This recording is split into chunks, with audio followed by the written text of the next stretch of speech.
Hey, what's up, y'all? Uh,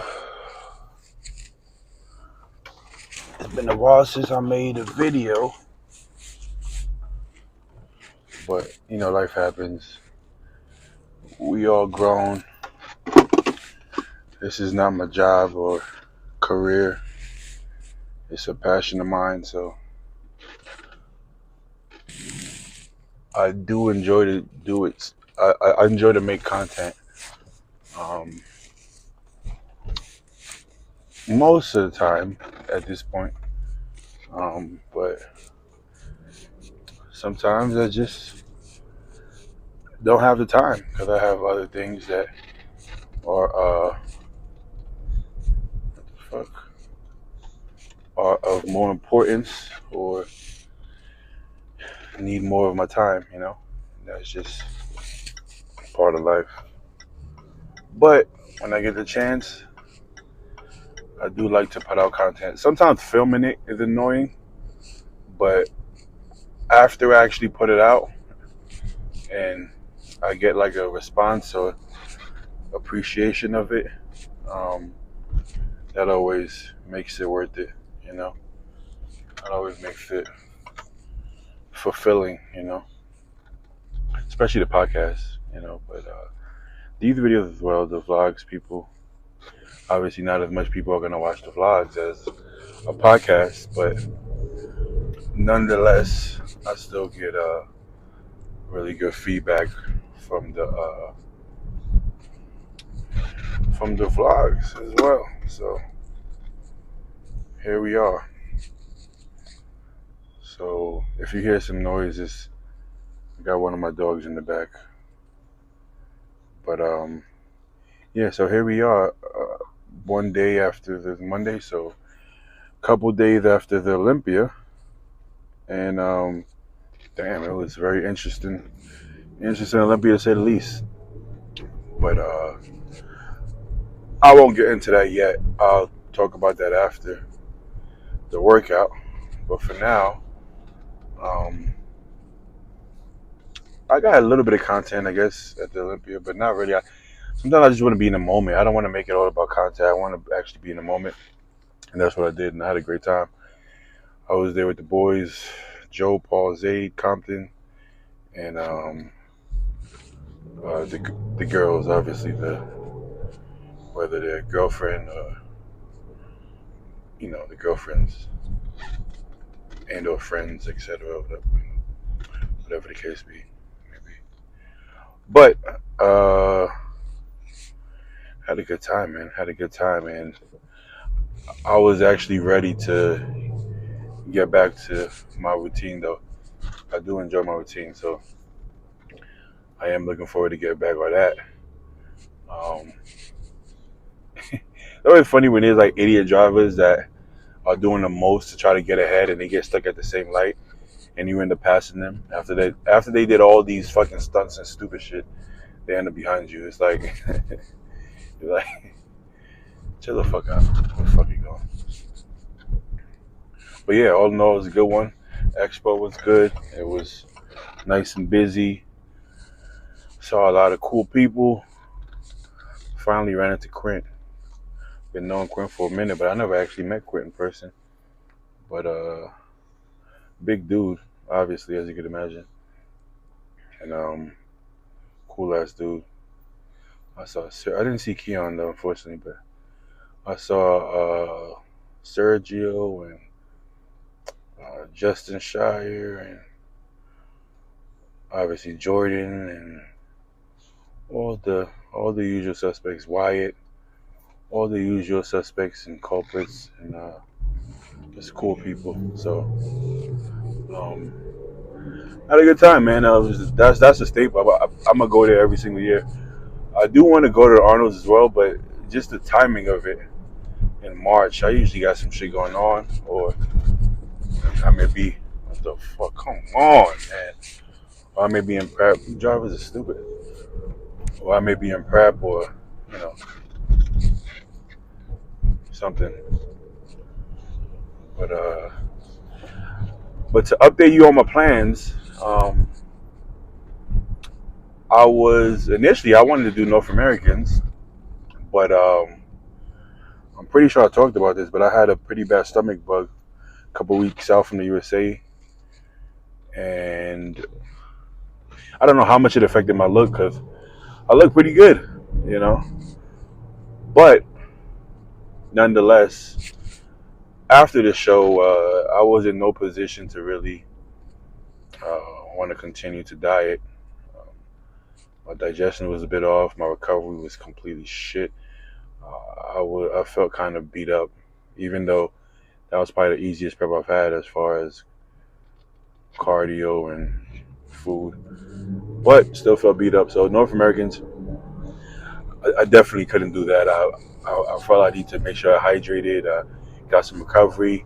I wouldn't be able to improve, and I'm all about improvements. I don't want to come back looking the same. It's not something I'm interested in. Then I thought about the amateur but not for nothing. I want to enjoy my time at the Olympia and not be miserable in dieting. So I didn't do that. And then I was like, okay, I'll do nationals in December. That would give me, I think, 8 weeks now. Today would be 8 weeks. And that's plenty of time, being that I'm only about 15 pounds over stage weight or so. So that'll be plenty of time for me to get in shape. But I don't want to say my body isn't responding. My body is somewhat responding, but I think this sport is more mental than physical, and I feel like I have a lot of life to attend to that I kind of put on the back burner, and I want to have a clear head in prep and be able to actually focus on prep and not be in prep and my focus is elsewhere. That's just setting yourself up for a bad prep, and then you step on stage looking lackluster. Then you see the post that, well, I was going through this and that, and it's like, well, you knew you was going through that already, but you chose to prep. So please don't make excuses. I don't want to be that guy. So I don't want any excuses. I want to be my best. I want to make improvements, and I don't honestly think I can do that by December. I think at most I could be as good as I would have been without the stomach bug. Right? Let's say if the stomach bug cost me about 3-4 pounds, I may be 3-4 pounds heavier, which could make a huge difference. Could not, but improvements from there, I don't know. If I was improving at a crazy rate and I saw it, then it would make more sense. But honestly, I'm really not. Like I said, my body feels a little run down, so I'm not actually making the improvements that I usually make on a rebound. So I'll shut the rebound down maybe about a week early. Well, I can't say early because I don't put any dates on my rebound. I go as long as my body allows me. So I just cut it short just because I wasn't getting what I was trying to get out of it. So back to recovery mode, and then go into off season, and then I'll pick a show for next year. So that's what it's looking like right now. But as of right now, I'm about to go hit a pull day at Goals NoHo, and I want to sip my pre-workout. So I guess I can do it on camera. But I got some dust and Hype Extreme. Obviously, I'm in Blackstone Labs, as you can see by my T-shirt, and as you can see by my commercial at the start of the vlog, and as you probably should already know if you follow me. But yeah, we got some Hype and dust. That's my combo. Pretty simple. I don't really do, like these days, I don't really do the EAAs. I don't really do BCAAs. I don't really do creatine. Honestly, I like to keep it simple, and I just do a pump pre, and if I need it, a stim pre. That's pretty much where I go with that. Creatine works great for some. For me, I don't know. I don't like putting way too many things in my body if I'm not seeing the return. Right? If I can't see a obvious return, then sometimes I'd rather just not. But that doesn't mean you shouldn't. You should do whatever works for you. I'm just being transparent about what I do personally.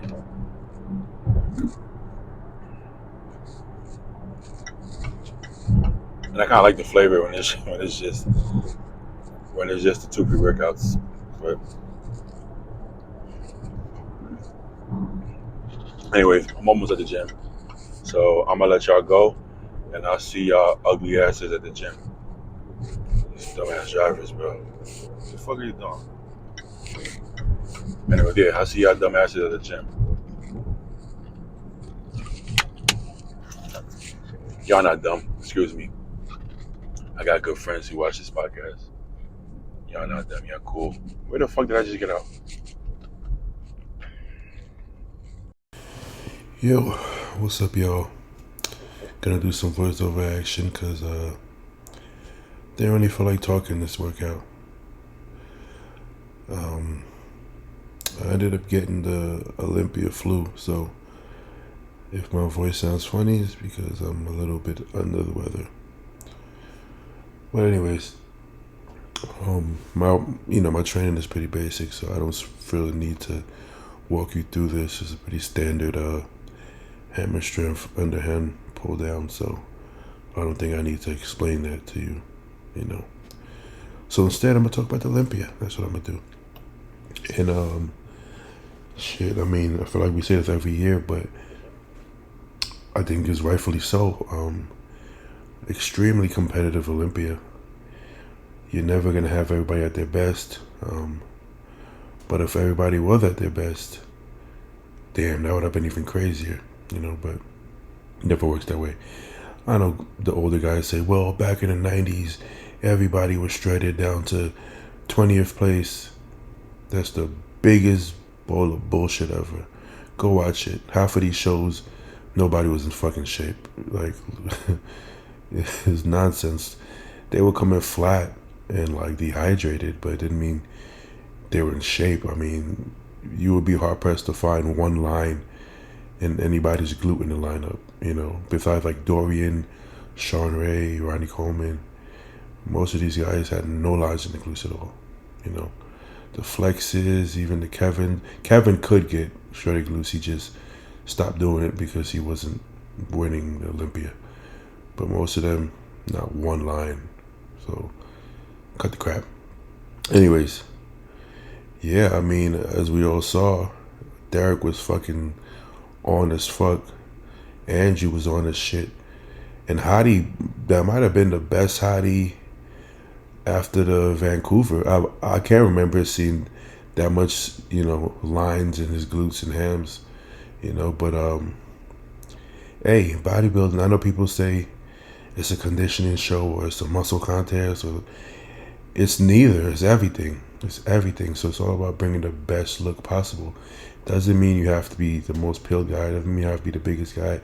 It's a combination. And Derek had shape, had size, had condition, but not excessively in any direction, right? Whereas Samson, everybody that was there always complaining about his condition, so he did what everybody told him to do. Everybody's been asking him to do for the last 5 years. And then now everybody's like, well, he's too small. So it's like, that's the whole point, and that's why that's why he wouldn't do this in the past, because it's a balancing game, you know. And you could criticize Milos, but Milos knew what he was doing, because he took him from a second call-out guy to Mr. Olympia, Arnold Classic winner, and all he did was complain that he's not peeled enough. It's like we fail to understand that everybody can't look like Heidi, everybody can't look like Derek, everybody can't look like Nick, everybody can't look like fucking Phil Heath. Some people do not get that level of dryness and peeledness. It is what it is. It's genetics. Same way the rest of the lineup aren't fucking 300 pounds on stage like Samson, you know, with a tiny waist. So it's all genetic. Like, we got to stop thinking that if you work harder than the next guy, you're gonna be even more peeled. Bullshit. You might be smaller. You might look even worse. You know, it's not how it works. Most of these guys coming in peeled. Ask Martin. He don't even do fucking cardio. Derek didn't do cardio most of the prep, and when he did, barely any. Howdy don't do no fucking cardio. Like, it's like these people, it's not a matter of work. Most of the time, it's a matter of genetic. Okay, everybody works hard, so that's a prerequisite to be at that level. So we saw what happened when he pushed it, and it wasn't the best look, but he'll be back, I'm sure. It wasn't like that bad. He just wasn't big enough, you know. And then you had Andrew. I don't know how the fuck Andrew came in his most peeled and somehow still was big as a house. I don't know how he did it, but great show. I agree with the results personally. I had Derek winning, and I actually had Andrew second. I would have Hottie third, then Samson, and then shit. I could have had Martin over Samson. With all due respect, Martin was on, so I could have had Martin over Samson, Samson and Nick, and that would have rounded it out for me. But I'm not complaining. I'll get more into this on a podcast episode. So thank you guys for watching. Like, comment, subscribe, follow me on Instagram, Body Fault. Email me for coaching. And I'll catch you guys in the next one. Peace.